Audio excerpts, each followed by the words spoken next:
Here's the rewritten script. Imagine you're playing pool, right? You're sitting there, focusing on the green felt, the cue stick, and the stripes and solids. But what if I told you that pool is actually all about angles? Not just the simple ones where you hit the cue ball to one side or the other, but the more complex ones like banking the targeted ball off the sides, creating a double bank shot. As you get better at the game, you start to see more and more layers of angles. You're thinking ahead, trying to keep the cue ball in solid position, working with the open spaces on the table. It's all about mastering these subtleties, making your shots more precise and effective. And that's where the real skill comes in. But it's not just pool, right?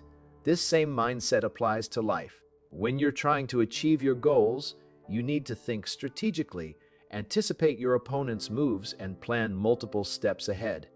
You can't just focus on one ball at a time. You need to see the entire table, understand how all the pieces fit together. Now, I'm not talking about those people who think they know it all, but don't really have a plan. They're like beginners, always making the same mistake over and over again. But there are also people who seem confident, who can knock in a few shots in a row. They might even get some credit for their efforts. But here's the thing, these high achievers often don't see the whole table. They don't have a clear endgame plan, and they're not always careful about how their actions might be perceived by others. That's where the art of indirection comes in, learning to manipulate situations without being too obvious. Let me give you an example. I had an acquaintance who ran his own media business, and he came to me with a problem. A high-level employee had leaked something embarrassing about him to other employees. The leaker's angle was to get the boss's attention, to warn them about what else they might do. My advice to him was to stay calm, not react negatively, but keep seeming friendly as if nothing had happened. This was a front, a distraction that would give the employee time to figure out what was going on and whether he could mess with the boss. It was all about keeping the leaker frozen in place.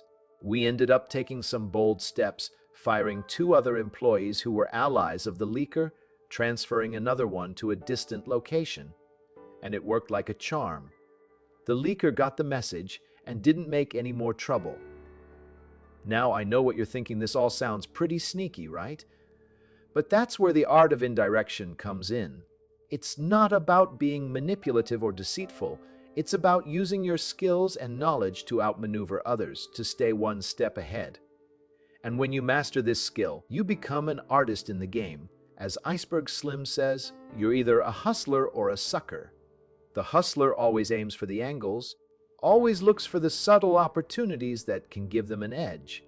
And that's what it takes to succeed in life, not just brute force, but strategic thinking and masterful manipulation.